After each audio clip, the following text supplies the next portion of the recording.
ಎಲ್ಲರಿಗೂ ನಮಸ್ತೆ. ಇವತ್ತಿನ ಮಾಹಿತಿ ನೋಡ್ಕೊಂಬರೋಣ. ಈ 5 ನಿಯಮ ಪಾಲಿಸಿದರೆ ನಿಮ್ಮ ಆದಾಯವನ್ನು ತಡೆಯಲು ಯಾರಿಂದಲೂ ಸಾಧ್ಯವಿಲ್ಲ. ಈ 5 ವಿಷಯವನ್ನು ಪಾಲಿಸಿದರೆ ನಿಮ್ಮ ಆದಾಯವನ್ನು ತಡೆಯಲು ಯಾರಿಂದಲೂ ಸಾಧ್ಯವಿಲ್ಲ. ಕೋಟಿಗಟ್ಟಲೆ ಆದಾಯ ಹೆಚ್ಚಿಸಲು ಅನುಸರಿಸಬೇಕಾದ ಅಂಶಗಳು ಯಾವುವು ಎಂದು ನೋಡೋಣ ಬನ್ನಿ. ಈ ಹಣ ಸಂಪಾದಿಸುವ ಮೊದಲು ಸಾಕು ಎಂದು ಬೇಸರ ಪಡುವವರಷ್ಟೇ. ಈ ವಿಡಿಯೋ ಮೂಲಕ ಆದಾಯವನ್ನು ಶಾಶ್ವತವಾಗಿಸಲು, ಆದಾಯವನ್ನು ಹಲವು ಬಾರಿ ಹೆಚ್ಚಿಸಲು ಏನು ಮಾಡಬೇಕು ಎಂಬ ಮಾಹಿತಿಯನ್ನು ನಾವು ತಿಳಿಸಲಿದ್ದೇವೆ. ಇದರಲ್ಲಿ ಹೇಳಿದ ಉಪಾಯಗಳನ್ನು ಮಾಡಿದರೂ ಹಣ ಉಳಿಯುತ್ತದೆ.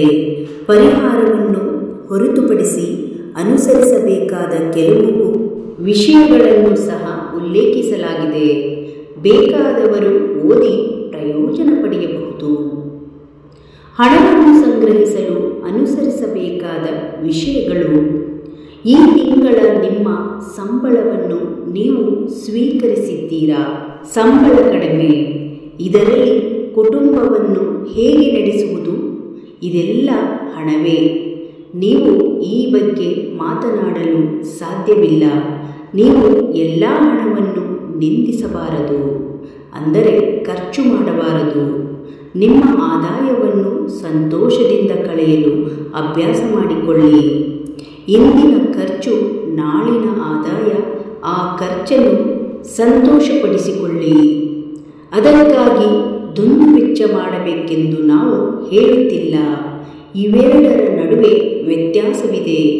ಅಗತ್ಯ ಖರ್ಚುಗಳನ್ನು ಸಂತೋಷದಿಂದ ಮಾಡಬೇಕು. ತಲೆಕೆಳಗಾಗಿ ನಿಂತು ಅಳುತ್ತಾ ಅನಗತ್ಯ ಖರ್ಚು ಮಾಡಬೇಡಿ. ಇದನ್ನು ನೀವು ಅರ್ಥ ಮಾಡಿಕೊಂಡರೆ ನೀವು ಅನೇಕ ಸಂದರ್ಭಗಳಲ್ಲಿ ಗೆಲ್ಲುತ್ತೀರಿ. ನೀವು ಅದನ್ನು ಉಳಿಸದೆ ಬದುಕಬಹುದೇ? ಬರಬಹುದಾದ ಆದಾಯದಲ್ಲಿ ಉಳಿತಾಯ ಮಾಡಿ ಸ್ವಾವಲಂಬಿಗಳಾಗಬೇಕು. ಅದರ ಬಗ್ಗೆ ಏನು ಮಾಡಬಹುದು?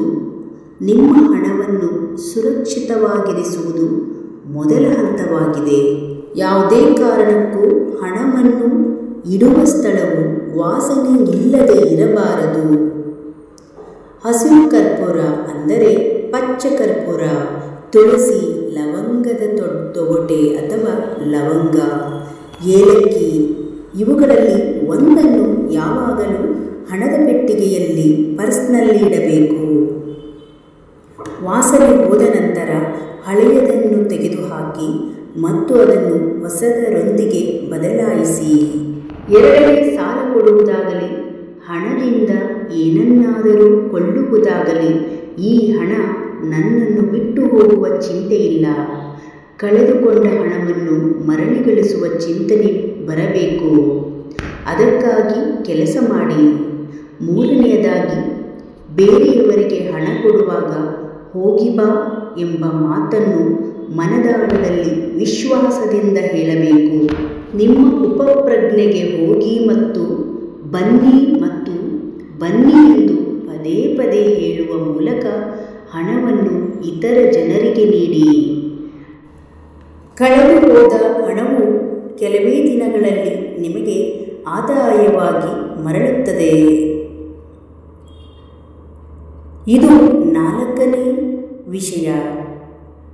ಯಾರು ಜಿಪುಣರು ಮತ್ತು ನಿರಾಂತಕವಾಗಿ 1 ರೂಪಾಯಿ ಖರ್ಚು ಮಾಡುತ್ತಾರೆ?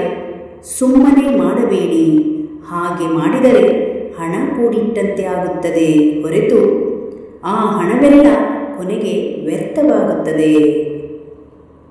ನೀವು ಮಾಡಬೇಕಾದ 5ನೇ ವಿಷಯವೆಂದರೆ ಸಹಾಯ ಮಾಡುವುದು. ಕಷ್ಟದ ಪರಿಸ್ಥಿತಿಯಲ್ಲಿ ಯಾರಾದರೂ ಬಂದು ಸಹಾಯ ಕೇಳಿದರೆ ಅವರಿಗೆ ಸಹಾಯ ಮಾಡಿ. ತಪ್ಪಿಲ್ಲ. ದಾನ ಮತ್ತು ದಾನ ಮಂತ್ರವನ್ನು ಮನಸ್ಸಿನಲ್ಲಿಟ್ಟುಕೊಂಡು ಸ್ವಯಂ ಸಹಾಯ ಮಾಡುವುದರಲ್ಲಿ ತಪ್ಪೇನಿಲ್ಲ. ಸಂಬಳ ಪಡೆದ ನಂತರ ಮೊದಲ ಮೊತ್ತವು ನೀವು ನೀಡಬಹುದಾದ ಕೊಡುಗೆಯಾಗಿರಬೇಕು.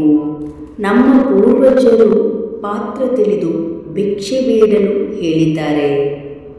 ಸರಿಯಾದ ಸಮಯದಲ್ಲಿ ಯಾರಿಗೆ ಸಹಾಯ ಬೇಕು ಆ ಸಮಸ್ಯೆಯನ್ನು ತೊಡೆದುಹಾಕಲು ನೀವು ಸಮಯಕ್ಕೆ ಅವರಿಗೆ ಸಹಾಯ ಮಾಡಿದರೆ ವಿಶ್ವವು ನಿಮ್ಮನ್ನು ಆಶೀರ್ವದಿಸುತ್ತಲೇ ಇರುತ್ತದೆ. ನಿಮ್ಮೊಂದಿಗೆ ಲಕ್ಷಾಂತರ ಹಣ ಖಂಡಿತವಾಗಿಯೂ ಬರುತ್ತದೆ. ಫಲವನ್ನು ನಿರೀಕ್ಷಿಸಿ ದಾನ ಮಾಡಬೇಡಿ. ಅಪರಿಚಿತರಿಗೆ ನೀವು ನೀಡುವ ಅನಿರೀಕ್ಷಿತ ಸಹಾಯವು ಖಂಡಿತವಾಗಿಯೂ ನಿಮಗೆ ಪ್ರತಿಫಲ ನೀಡುತ್ತದೆ.